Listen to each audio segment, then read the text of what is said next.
Okay Ali, इस problem को ज़रा गौर से पढ़ते हैं।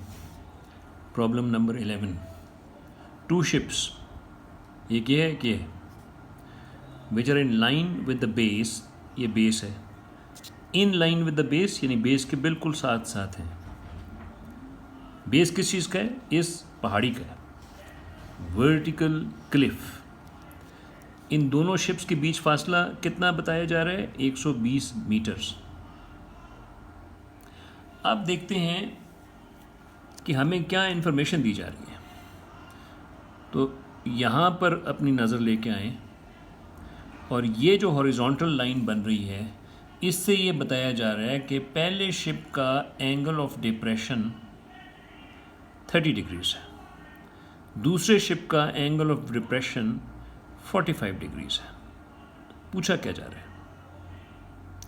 पूछा ये जा रहा है कि ये डिस्टेंस दूसरे शिप और क्लिफ के बिल्कुल बेस का, जिसको कि BC कहा जा रहा है, ये डिस्टेंस कितना है।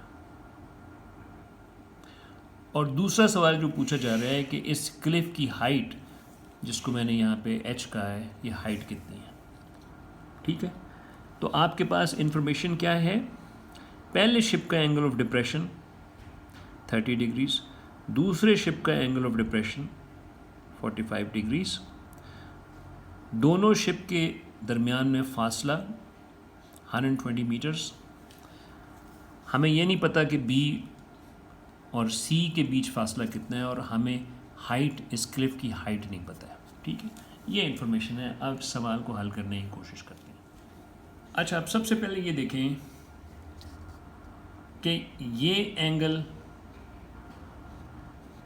क्या है।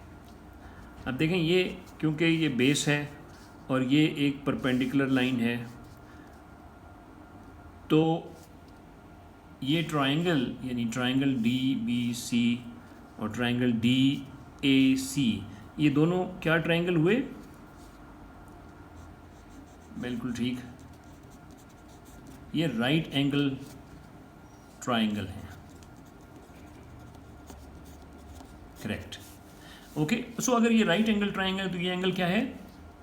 मैं इसको ये एक लाइन खींच के यहाँ बनाता हूँ। सो ये एंगल है 90 डिग्रीज का। ठीक है, ये एंगल कॉमन है इन दोनों ट्रायंगल में, ट्रायंगल DAC और ट्रायंगल DBC में यही है। अब हमें ये नहीं पता कि ये एंगल क्या है और ये एंगल क्या है, और हमें ये भी नहीं पता कि ये एंगल क्या है।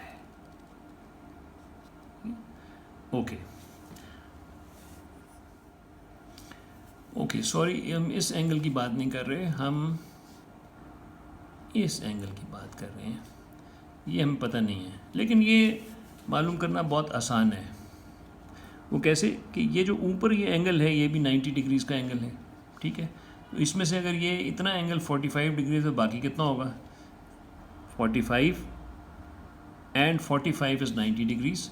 सो ये एंगल भी 45 डिग्रीज़ का ही होना चाहिए। ठीक है, तो हमें पता चल गया जनाब कि ये एंगल कितना है। अब हम इस दूसरे एंगल को देख लेते हैं, क्योंकि ये जो ट्रायंगल है D, हमें ये तो पता चल गया कि ट्रायंगल DBC में ये एंगल BD और C, यानी कि ये एंगल कितना है? ये 45 डिग्रीज है। अब हम देखते हैं कि ये एंगल कितना है, क्योंकि ये ट्रायंगल DAC का एक अननोन एंगल है, तो इसको भी मालूम कर लेते हैं। अब देखें कि अगर ये टोटल एंगल 45 डिग्रीज़ है और ये 30 डिग्रीज़ है, तो ये एंगल जो है इतना सा, ये होगा 45 माइनस 30 डिग्रीज़।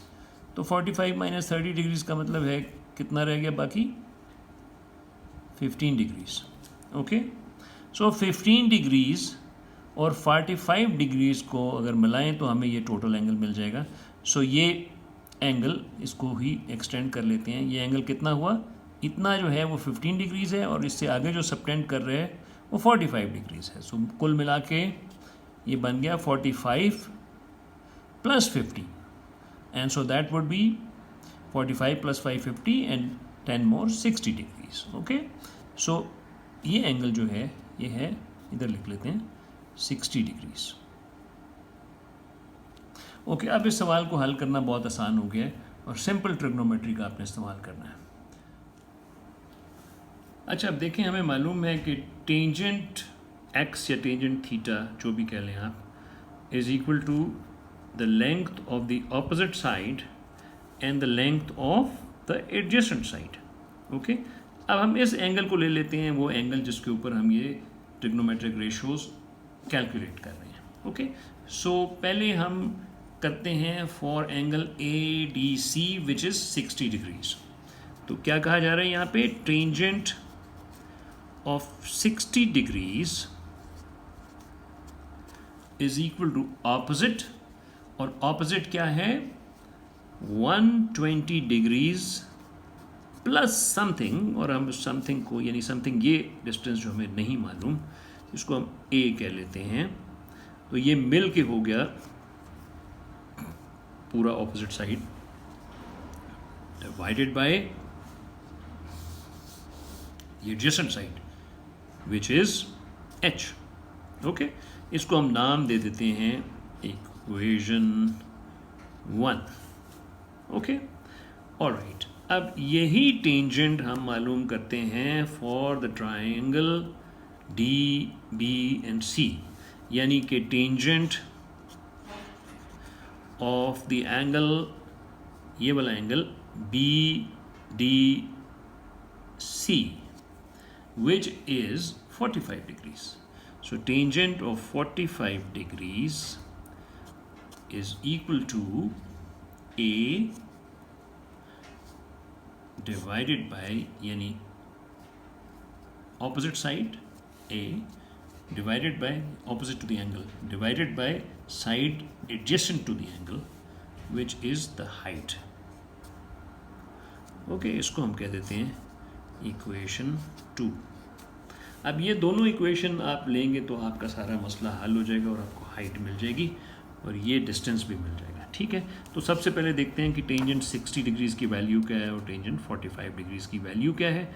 वो वैल्यू हम टेबल से निकाल के या कैलकुलेटर से देख के वो वैल्यू हम यहाँ पर वापस इन इक्वेशन में डाल देंगे।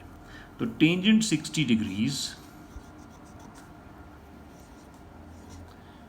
इज़, एंड ये मैं आप कैलकुलेटर से देख रहा हूँ, सो टेंजेंट 60 डिग्रीज है 1.732।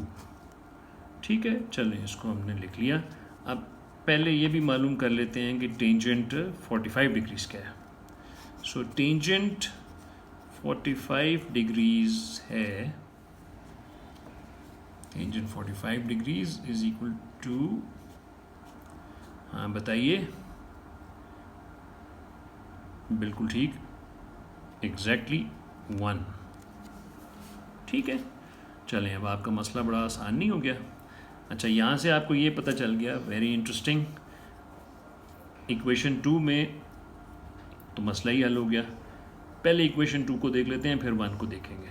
सो जब ये कहा जा रहा है कि tangent 45 degrees is equal to a over h, तो इसका क्या मतलब है कि अगर इसी इक्वेशन को दोनों तरफ आप मल्टीप्लाई कर लें एच से, यानी H times tangent of 45 degrees is equal to H times A divided by H.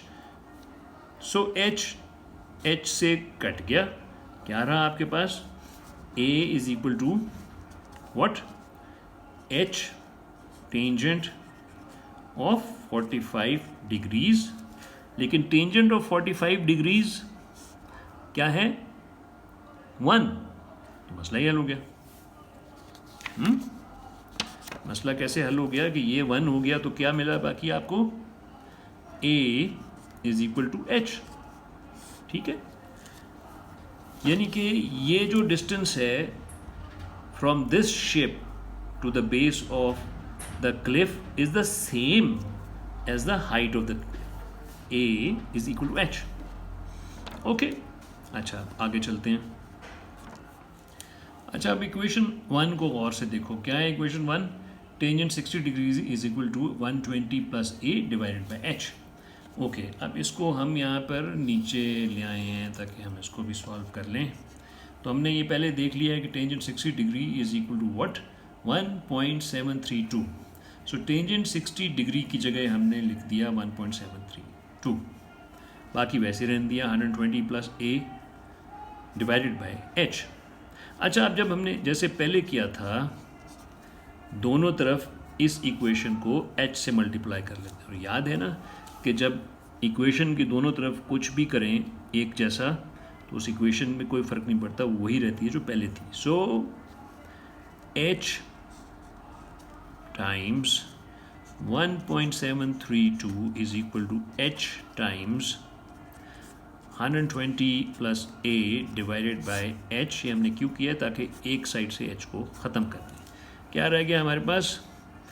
1.732h is equal to 120 plus a। हाँ जी, अब क्या करें? Very easy.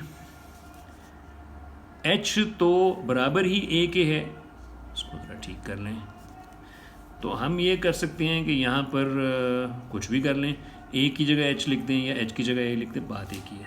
ठीक है, तो हम ऐसा करते हैं कि जी h मालूम कर लेते हैं, तो a को सब्स्टिट्यूट कर देते हैं h से। क्यों? कि a और h बराबर हैं। ठीक है, सो हमने 120 में a की जगह लिख दिया h, और दूसरी तरफ भी हमारे पास यही है। ओके, अब हम क्या करते हैं कि दोनों जानब यानी लेफ्ट हैंड साइड और राइट हैंड साइड से h को सब्ट्रैक्ट कर लेते हैं। दोनों तरफ एक ही काम किया है, इसलिए कोई फ़र्क नहीं पड़ा इक्वेशन की सेहत पे। Plus h minus h zero हो गए, तो हमारे पास ये रह गया जी 1.732h minus h is equal to 120। Okay, अब याद करो हमने कल पढ़ा था डिस्ट्रीब्यूटिव लॉ।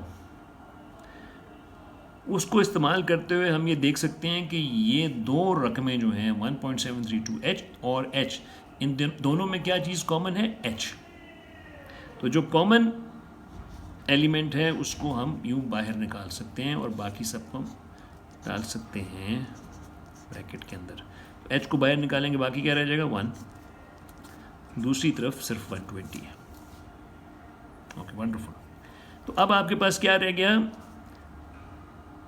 ये ब्रैकेट जब ख़त्म करेंगे 1.732 में से 1 निकाल देंगे तो आपके पास बाकी क्या रह गया? 0.732।